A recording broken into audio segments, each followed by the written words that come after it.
घर पर लगातार 2 मैच में शर्मनाक हार। क्या टीम इंडिया हो गई डब्ल्यूटीसी फाइनल से बाहर? कैसे डब्ल्यूटीसी के पॉइंट्स टेबल में मचा हाहाकार, यह मैं आपको बताने के लिए आया। डब्ल्यूटीसी का जो पॉइंट्स टेबल है उसमें टीम इंडिया को नुकसान उठाना पड़ा है और न्यूजीलैंड को लगातार 2 मैच जीतकर बहुत बड़ा फायदा हुआ है। और अब फाइनल की रेस और ज्यादा रोमांचक हो गई है और टीम इंडिया के लिए और ज्यादा कांटेदार हो गई है। सोचिए, जो टीम इंडिया अपने घर पर सीरीज नहीं जीत पा रही है अच्छी टीम के खिलाफ, उसके सामने तो अभी 5-5 मैच ऑस्ट्रेलिया में है। हालांकि बीती 2 बार से हम ऑस्ट्रेलिया में जाकर जीत रहे हैं, लेकिन हर बार सेम नहीं होता है। ऐसा नहीं है कि हमने बीती 2 बार जीत ली तो इस बार भी जीतेंगे, ठीक है।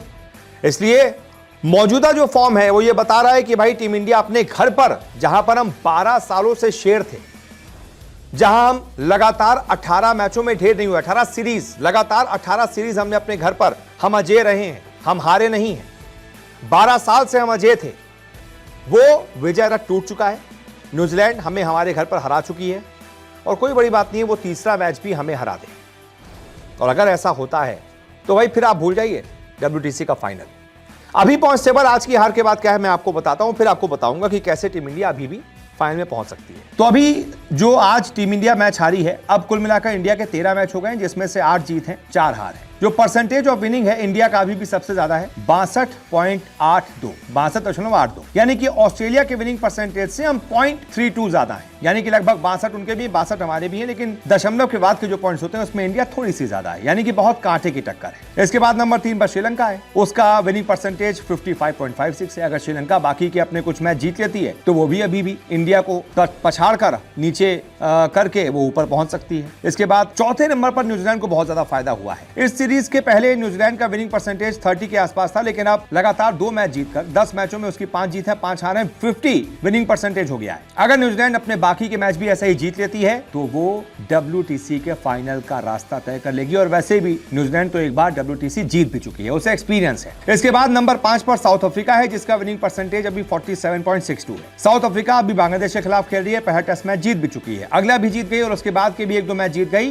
तो कोई बड़ी बात नहीं है कि साउथ अफ्रीका भी यहां से फाइनल तक का सफर तय कर ले। इसके बाद जो 4 टीमें जिनका लगभग सफर खत्म हो चुका है इस डब्ल्यूटीसी में, वो है इंग्लैंड, पाकिस्तान, बांग्लादेश और वेस्ट इंडीज। इसलिए अब इनको भूल जाइए, ये जो टॉप 5 है इन पर नजर डालिए। इनमें से अभी भी कोई भी फाइनल तक का सफर तय कर सकता है। अगर इंडिया के समीकरण की बात करें तो इंडिया के पास अब सिर्फ 6 मैच बाकी हैं और इन 6 में से कम 3 मैच जीतने पड़ेंगे, कम से कम।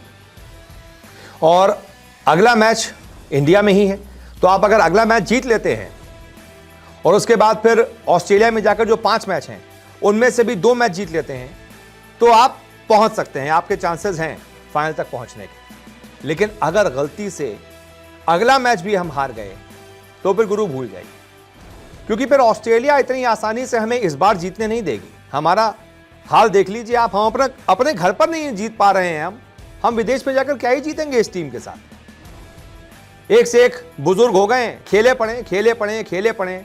शर्म नहीं आती है कि हम देश का नाम नीचे कर रहे हैं। अभी हमने 2-3 महीने पहले वर्ल्ड कप जिताया, देश को गर्व महसूस कराया, लेकिन उसके बाद फिर हमने लगातार सर झुकाया। तो जब तक वो खेलते रहेंगे तब तक हम इसी तरीके से हारते रहेंगे।